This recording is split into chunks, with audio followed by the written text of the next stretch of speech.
Hey everyone, and welcome to another video. So today we're taking a look at the SuperBox S5 Pro. This is a Android smart TV box. The intention behind this is to cut the cord. So as you can see, we'll have a quick look at what you get in the package. So you do get a HDMI cable with this, you get the remote, and then you get the box itself. It also comes with a user manual as well. Taking a closer look at the remote, as you can see, everything is laid out pretty well. All of the buttons are generally where you probably expect them to be. It does have keypad at the bottom, so you can enter any numbers a bit easier. Taking a look at the box itself, as you can see, you do have a clear window on the front for both the digital display as well as the IR blasters kept behind there as well.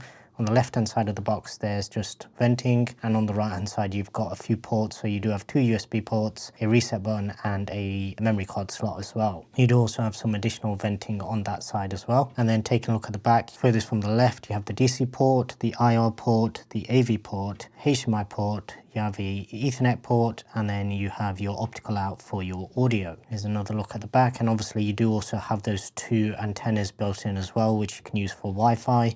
I have used this with Wi-Fi personally and everything has worked perfectly fine. I've not really had any issues with regards to the speed. There are buffering issues, but that's something separate. And as you can see, it's quite a compact little box. If you've seen my other videos on my channel compared to the Zidu, this is actually a lot smaller. It fits easily within the footprint of that. So it's not the biggest box, nice and easy to tuck away wherever you've got your setup. Here you can see the remote and the box itself. Remote is pretty good, it's ergonomical. On the back you do have some instructions on how to actually pair the Bluetooth for voice command. So this is in the settings anyway, but you have full instructions on the back of the remote as well. You also have some instructions for if you want to actually set up those top buttons on the remote to actually make use of controlling your TV. So obviously if you wanted to not use the volume buttons for the box and use them to control the TV directly, you can also do that with this as well. It's not something that I did, mainly because I use universal remotes, because this particular remote actually interferes with my other devices and it switches everything on. So yeah, that's a quick look at what you actually get in the box. Next, we'll take a look at the user interface and the user experience. Okay, so let's take a look at the interface and what you actually get with the SuperBox S5 Pro. So this is the welcome screen. So this is your home screen. This is what it always comes to. I'm not using the actual remote that comes with it. I'm using a Best Joy remote. So some of my controls will be slightly different, but the original remote does actually have a lot more functionality in terms of cursor and mouse cursor and things like that. But for the purposes of this video, I'm just going to use this because unfortunately the remote that comes with it actually interferes with my Zidu player, because they both use the same sort of IR frequency. So whatever I do on this replicates onto my Zidu, which means it's basically playing movies in the background and stuff like that. Anyway, that's besides the point. So on your home screen, you have a layout that's very similar to a lot of IPTV players, if you like. So you have your live TV, your VOD, video on demand. You have playback, which is basically your 7-day catch-up. You then have your apps section, and you then have a link for App Store as well. You also have the browser, and then at the bottom you have a few more options. So these you can all customize to whatever you actually want here. And then you have some icons at the bottom. So settings, this one will be your file location. So if you do plug in a USB drive, you can access that via here, and obviously you can go through this section at the top and through various different drives that you've actually got plugged in. Interestingly, it looks like it might actually be able to connect to my network drive. We'll see if it actually picks anything up for that. Yeah, it does. So that's something that I've not actually tried before, but I'll give that a shot and report back on that. I'm just pressing back home. So the first one is your settings. So settings is basically just Android settings. So this is the same as any Android phone or Android box that you might have used, any Android tablet. And all your settings and everything on here are exactly the same as those. Your Rocket is basically your cache system. So basically if you click on it, it will clean everything up for you. If you're having problems with running apps, things are slowing down, then obviously you can use that. Next to that, you've got a sort of speed test icon. Now this just runs off a web page. So it is actually just using this. So if I just click on it and we'll go through it, and you'll see it literally just brings up a web page. It will automatically start, but it's kind of deceiving because it's still actually running in the background even when the download's completed.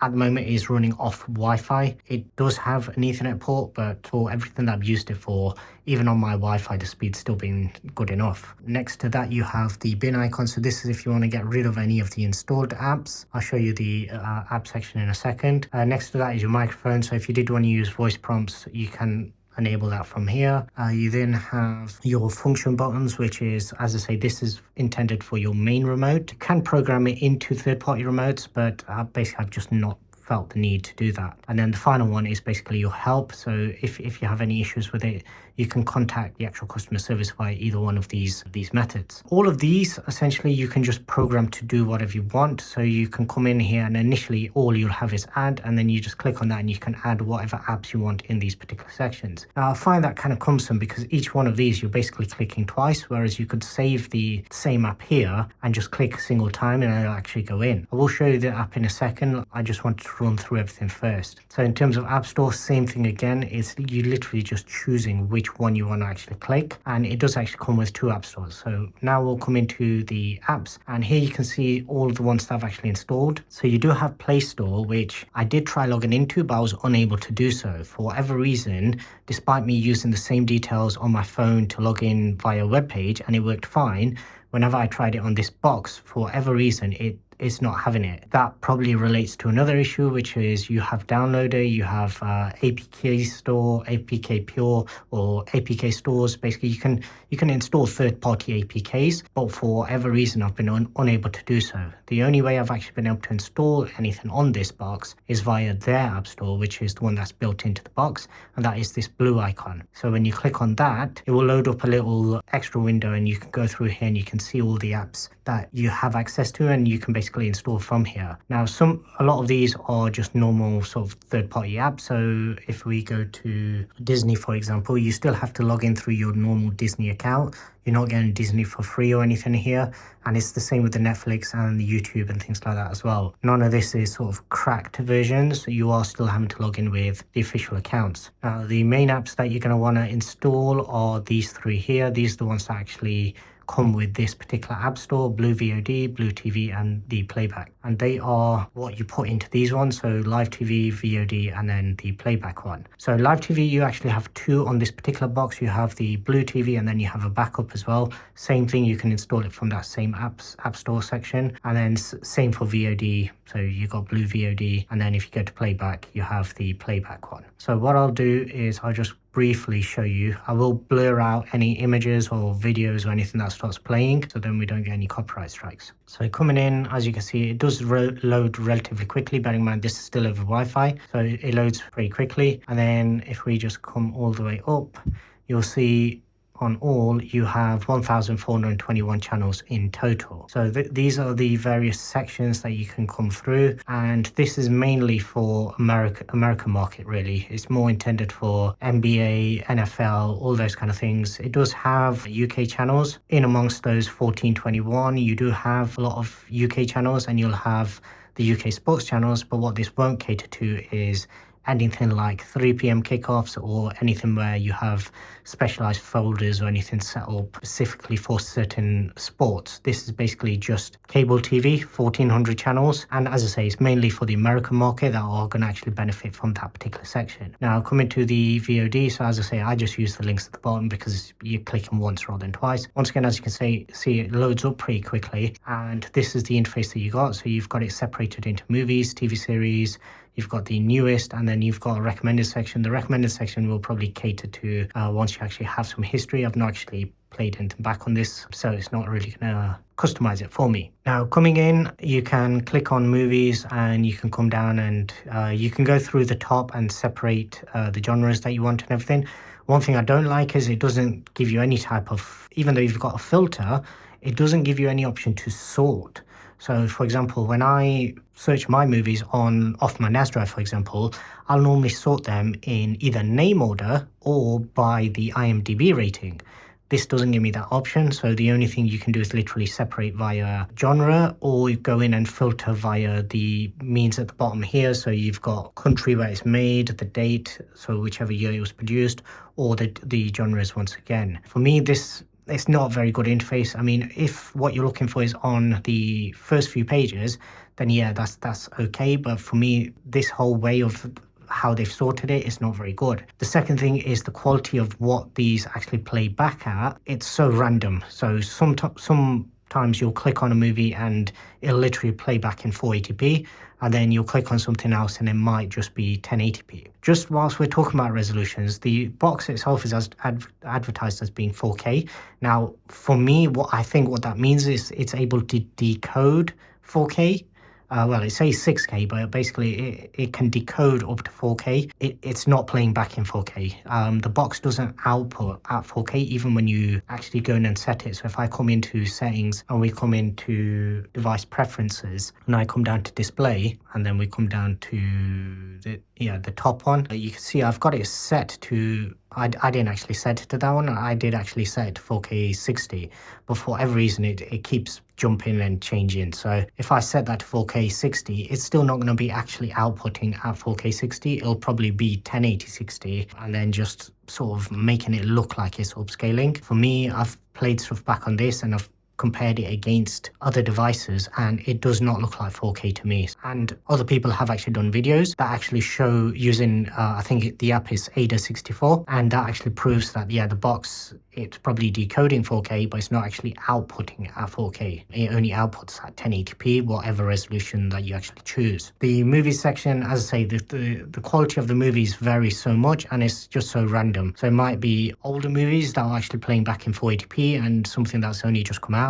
might actually be high quality, whereas you'd think that would be the other way around. Something that's newly come out, maybe they don't have the better version yet, whereas the older movies by now, and I'm not talking old, I'm not talking like the 80s or something, I'm talking about maybe 2 years old, and it's still got really, really bad copies. As I mentioned, on the TV section, everything works.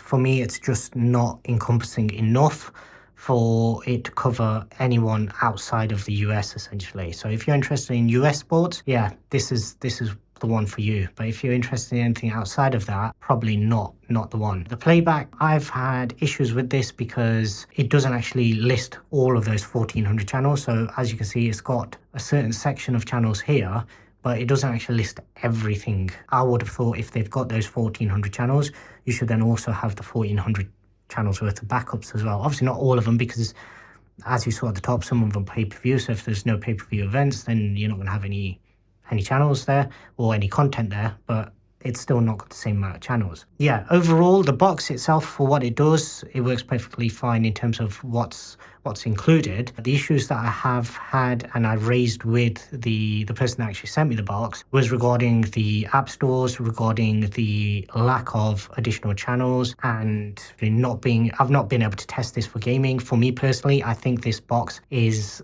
lacking in terms of the hardware. So for me, it's definitely lacking in RAM. I believe this only has 2 gigs of RAM. For Android boxes, that's not enough. Android needs generally at least 8 gigs for it to run smoothly, especially if you're expecting it to be able to multitask and be able to do multiple different apps at the same time. In terms of the types of apps. So obviously you've got your TV apps and then you've got VOD and other things like that. For me, none of that is really switchable, hence why you have this little rocket ship here, because it needs to clear everything out. It got so bad for me that when I was actually installing the apps, the whole thing just kind of stalled out. As I mentioned, I have had issues trying to install additional apps, even when I've gone through the app stores that actually come with it. So even when, sorry, not the app store that come with it. So if these ones have given me issues, so I think it was some of these where I clicked on it and you're meant to get a little tick and the tick wouldn't come. So I'd click on it thinking it's installed and it wasn't actually installed. Similarly, whenever I've been using the downloader app, so I've not been able to get any apps installed via that method, and even APK Pure. So as you can see, if you go in, I don't like this interface. It always brings up ads, and you can only really use this with the original remote because you have to use the mouse cursor to be able to go around the screen. As you can see, it brings up all the same ones that you would expect to see on the website, but for me, I've not been able to install any of these. I did try, as you can see just there, I did try IPTV Smarters. It did not work. I tried Sky Go, it did not work. The only app that I managed to actually get installed via an APK was via the USB stick. So I actually installed it to a USB drive, plugged the USB drive in, and just ran it straight off the USB drive using the folder icon. That's the only way I was able to get anything to install, which is too many steps. You shouldn't have to be doing all of that just to install an app. So for me, that side of things. So for me, overall, if you're in the US, yeah, it's probably worth getting this. As you can see, you've got listings for all of the sports events, things like that. All of this kind of stuff you'll be able to watch via the box. But for me, if you're outside of the US, then I don't think this is something that you should be looking at. There are better options out there. And obviously, if you've clicked onto this video, then you probably know what they are and you know how to go about finding them and making use of them. Anyway, that's it for this particular video. If you do have any questions, drop in the comment section below. I'll do my best to answer them. If I do hear back from the seller, I'll post some additional comments or a community post, something like that, or just add a follow-up video. If obviously anything changes, any channels added, if I have any better success installing third-party apps. So I will keep you updated on that. But as I say, if you have any questions, just drop in the comment section below. I'll do my best to try and answer them. If you haven't already done so, please do subscribe and turn on notifications so you don't miss out on any future videos. And I'd really appreciate if you could also give this video a thumbs up. It helps other people see the video and it helps the channel out as well. And until the next one, thanks very much for watching.